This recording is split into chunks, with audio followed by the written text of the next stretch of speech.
Well, there's certainly a commonality. So the typical kind of person that I'm working with in my exec coaching practice, because you're right, I also supervise and help other coaches develop. But with regards to the executives, the leaders I coach, more than ever, they are finding themselves in this rapidly changing world. So they're being asked to do more in their organizations than probably ever before at a pace.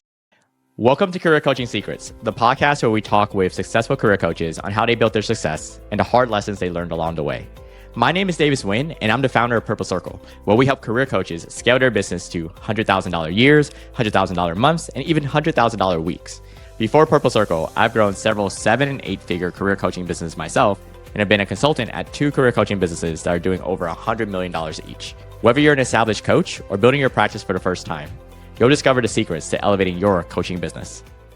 Hey everyone, welcome to another episode of Career Coaching Secrets podcast. I'm your host Rexhen, and today's guest is Paul Haynes, an ICF Professional Certified Coach, Executive Coach Supervisor, and Leadership Facilitator who helps senior leaders break free from burnout, overwhelm, and unhelpful leadership patterns so they can lead with clarity, steadiness, and purpose. With over 15 years of coaching experience and a background as a TEDx finalist, Paul brings a deep understanding of the pressures leaders face and a practical human-centered approach to transformation. Through his work with executives and leadership teams, he specializes in creating a space for leaders to reset, rediscover their confidence, and build sustainable ways of working that inspire trust and impact. And it's a pleasure for me to have him on the podcast today. Welcome to the show.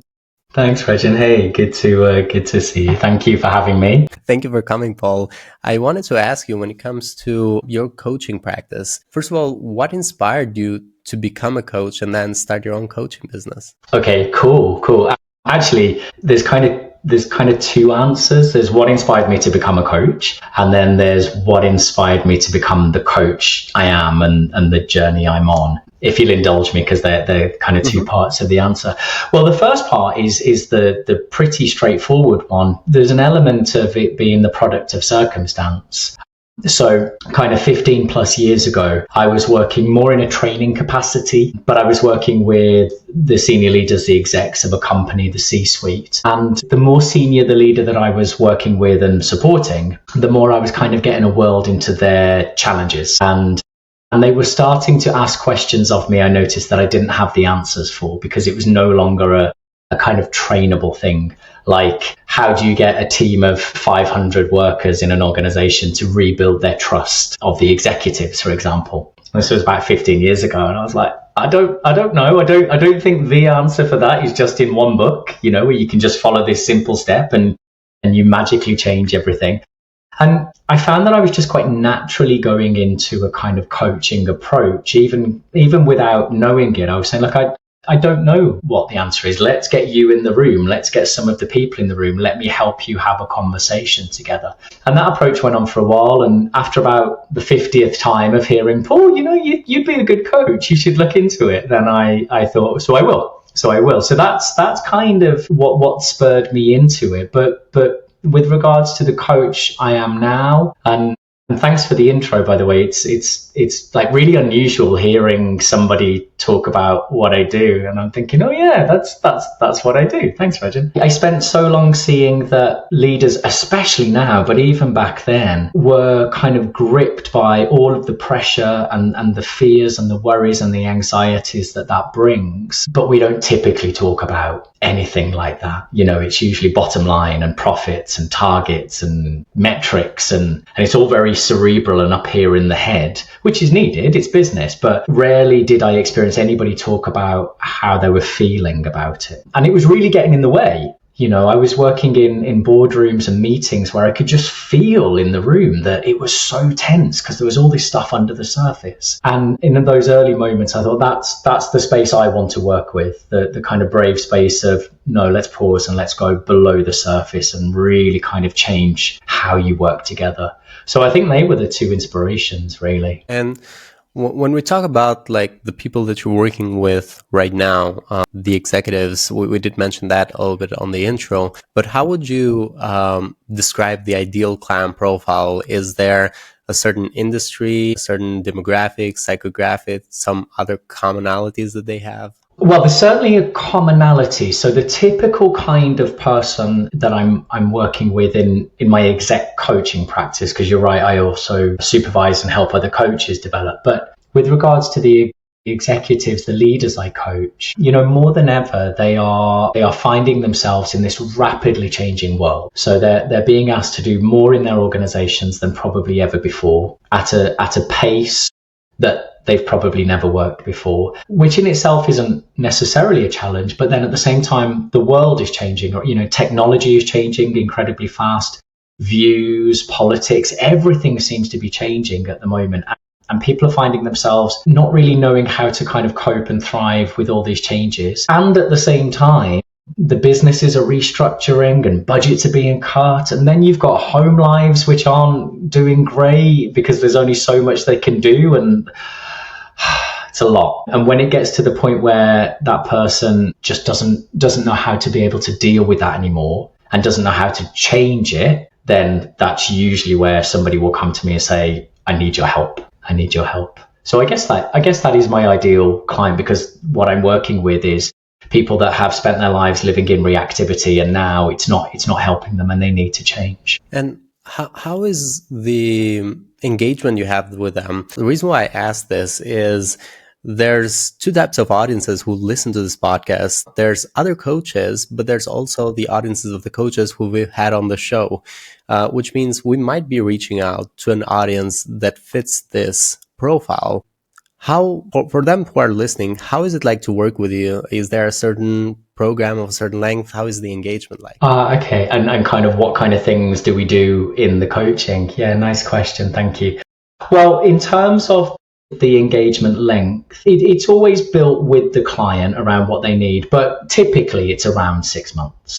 Typically, I would say, if they want a big transformation, if everything's kind of good, but maybe a lot of challenges have come at the same time and they just need somebody to help work through, maybe a couple of months. But really, if we're talking about transforming the way you live your entire life, then at least about 6 months, I would say. What it looks like, well, I'll tell you what it doesn't look like. It doesn't look like a conversation from up here.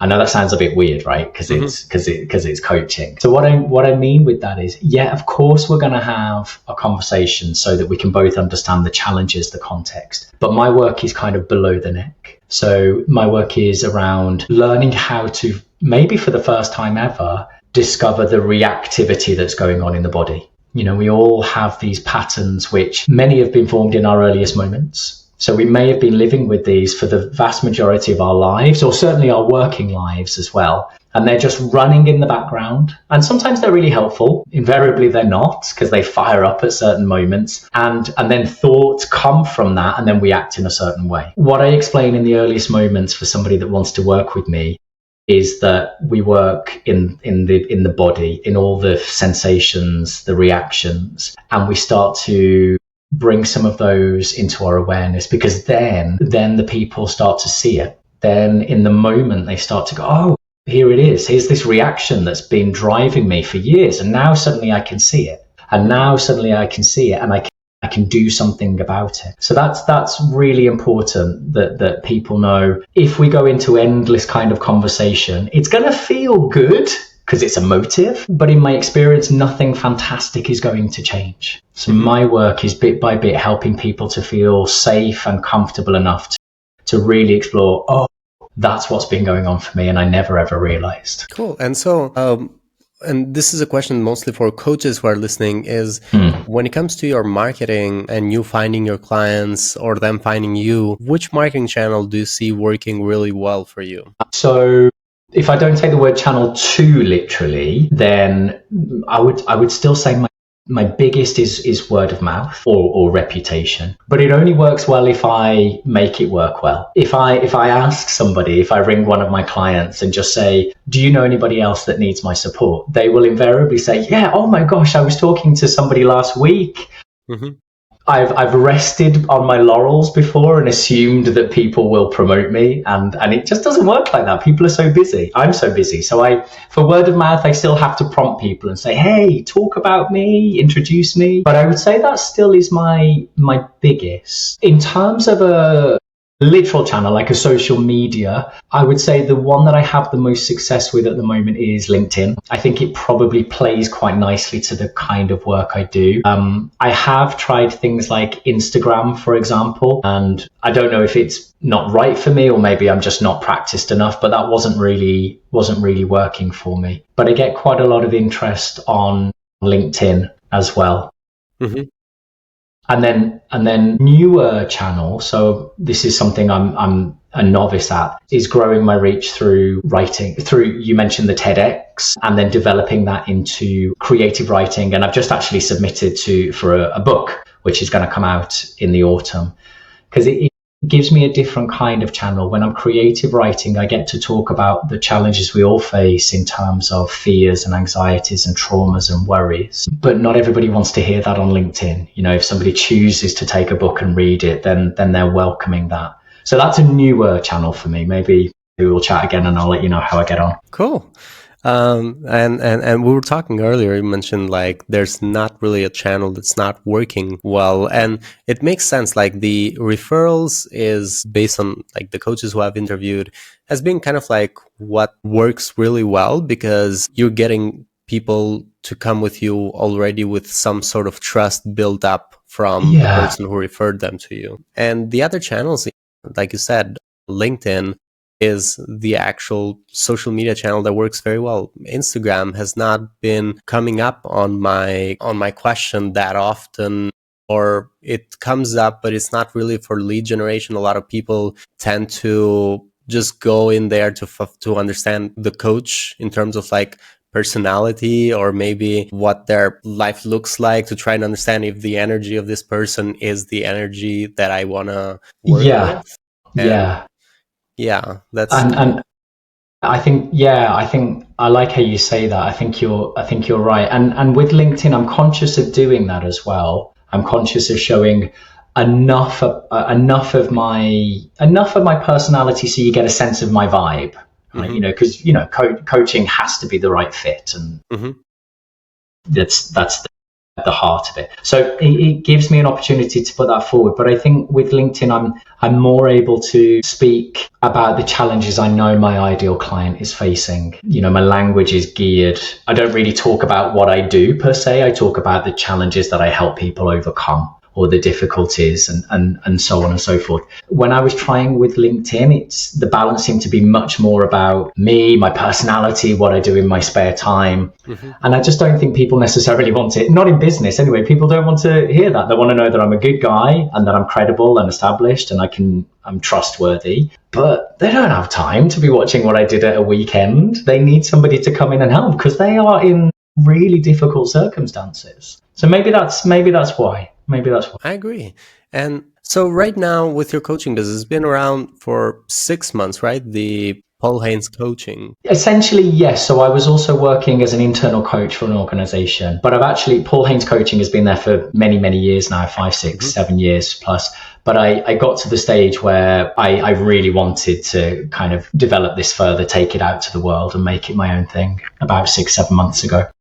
Cool. And so where do you see it going next in terms of like thinking about goals for the next 1 to 3 years? Do you have any specific goals you're working towards? So the biggest, it's probably, you're going to say to me in a minute, no, Paul, that's an intention. It's not a goal. And I would say you're probably right. The biggest is the growth of my reach. And how do I really get myself out there to the world in a way that people understand what I do, and in a way that people are saying to each other, do you know, I don't know, they're having a meal in a restaurant together and they're sharing their challenges, and one person says to the other, you need to contact Paul Haynes, look him up on LinkedIn, email him. So growing the reputation, but also the kind of medium or media through which I advertise myself. Like I said, I've just submitted a piece for a book, the newsletters that I write, the workshops that maybe I put out there that are kind of open access that anybody can just come and join.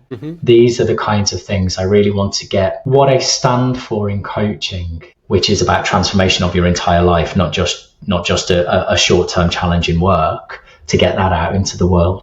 So overall, basically, you want to get more people to know about your coaching, kind of like more, kind of, let's say, have you work on marketing to get that reach for your coaching business. It makes a lot of sense. It actually, we did a research paper last year, and like I mentioned, we'll be doing one this year as well. From the last year's research, one of the challenges that stood out was that a lot of coaches were struggling on having a consistent flow of qualified leads within their funnel. So they often would have leads, maybe sometimes would have more leads that they could manage, but they weren't just qualified people to work with them. And then it wasn't always consistent. Yeah, it's a valid challenge that a lot of coaches are facing right now. It comes down to being connected to referrals is good, but it's also bad at the same time, because referrals are not very predictable. Or let's say you cannot consistently predict the revenue that you'll get from referrals. Absolutely. Yeah. So it's not very much in your control. I mean, you can ask people. Again, that's not really, you got to have a lot of people in order to ask a lot of people.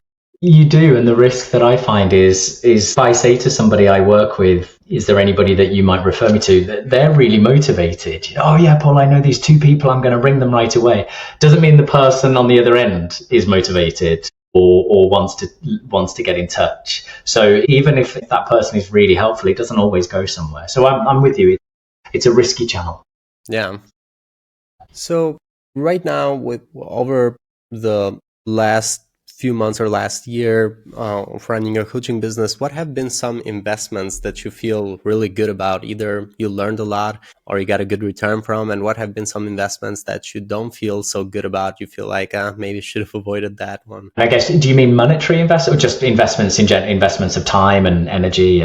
Could be investments of time and energy as well. Well, I'll come back to the investments that haven't worked, because I need to reflect on that one. Investments which have worked. There's the logistical, technical side, i.e. working with accountants, for example. I'm very good at what I do, but I'm not an accountant. And I don't really have the bandwidth to learn accountancy. So those kinds of things. Do you know what? It's not that tangible really, but when I decided to go fully independent, one of the best things that helped me was the investments I've put into other people along the years, and the help I've given and the support, and then to be able to say, look, I've just fully set up, and I don't know how to do this, I don't know how to do this and this and then and so on and so on, and people ready and willing, like, if you like, to help. So investments in other people.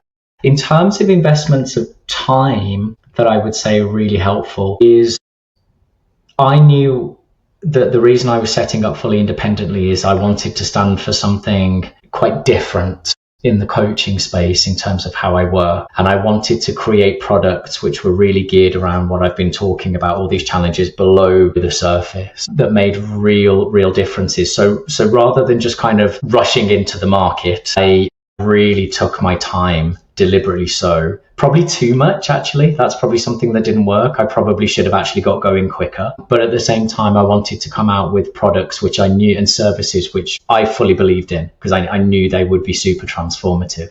So I don't know if that entirely answers your question, but this is where I've invested my energy and my time quite recently. Yeah, it makes a lot of sense. And thanks for sharing all of that. Also wanted to ask you, when thinking about your goals, so kind of like growing the reach and other goals that come with that, what is a challenge right now that you're trying to solve for next in your coaching business short term? Where would you say you're working next? Or is it could also be the same answer as the goal answer?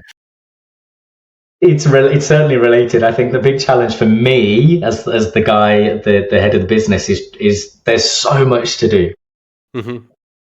There's so much, and because I'm putting myself into a lot of new things, like writing, like the TEDx, for example, Mm-hmm. I've got the ability to do them, but I'm less experienced. So they're taking a lot of time and a lot of energy as well. So then I'm launching newsletters and webinars and workshops and networking. And it's just me. So that's a challenge, I would say. Ambition versus a bit of realism as well. Thank you for sharing that. And I mean, it's the reason I set up Fully. Mm-hmm. Because I could see that people were on and when I say people, I mostly mean leaders, senior leaders, execs, a path that A, was going to burn them out, and B, was not going to be successful for them or their team or their organization. So it was just a really big lose. And I could see why as well, because I'm not caught in that day-to-day grind of the endless pressure. I've been in it and I changed it myself. So I understand what it's like to be in it and not to be able to see that you're in it. So because of those things, I knew I would be able to make an impact. And I think I set up Fully kind of 6 months ago or so. And literally 3 days later, I was leading an offsite for a team that were in a really difficult circumstance, because I'd spoken quite loudly and proudly about, these are the reasons that you're experiencing this challenge. And this is how I help. And this is the impact that I have. But it's got a kind of, not to get too existential, but it's got a philosophical edge for me as well, because I just don't believe people should have to live in that kind of pressure. Mm-hmm. And to what end? You know, what's the point? What's the point when it ends? Probably when they retire, and that's most of your life gone. And I just think that's a shame. So I'd like to, through my impact, change that now and let people enjoy their lives. Oh, thank you. And I appreciate that outlook. And so for other coaches who are listening, who are also trying to scale their impact, is there any final advice you'd like to give to these coaches? I think to myself, it's a bit retrospective, but it would be go for it sooner. But the reason is I knew why I was doing this. And actually, I would just offer that, especially if there are newer coaches listening. I remember way back when, my very first kind of coach schooling. And it's amazing. Sometimes it's a lot, because you get exposed to a lot of different disciplines and you come out with lists of questions, and it's quite overwhelming and you don't know what to study next. So my advice to anybody newer is what's your why? Mm-hmm. You know, why are you doing this? Because that's going to guide you in terms of the kinds of coaching that you study, and even the books you read and the webinars you go to, and so on and so forth. But beyond the kind of financial element, we all have to earn money, of course we do. But beyond that, why is this career, this profession so important to you? Because that's what helped me to go fully independent, set up, and just be very kind of open and proud about what I do. And then for people to say, we need you, Paul. We see your confidence in this. We need you. Thank you. Thanks so much, Paul. And thank you so much for coming to our podcast today. Pleasure. Thank you. For anyone who wants to connect with you or find you, they can go into LinkedIn, look up Paul Haynes. They'll be able to find your profile. Is there any other way people can connect with you? I think it's paulhaynescoaching.com as well, the website. That's it. Yeah, that's it. Yeah. If you want to email me, it's paul@paulhaynescoaching.com. All together, no hyphens, no spaces. Yeah, just drop me an email or look for me. There are loads of Paul Haynes on LinkedIn. I will just say that. Yeah, it's such a common name in the UK. So maybe go to the website, paulhaynescoaching.com, and then just drop me a note. And we'll put that in the description as well, so people can just click it. But thank you so much, Paul. It was lovely having you on the show. Thanks, Rexhen. Thank you. That's it for this episode of Career Coaching Secrets. If you enjoyed this conversation, you can subscribe on YouTube, Spotify, Apple Podcasts, or wherever you're listening to this episode to catch future episodes. This podcast was brought to you by Purple Circle, where we help career coaches scale their business to $100,000 years, $100,000 months, or even $100,000 weeks, all without burning out and making sure that you're making the impact and having the life that you want.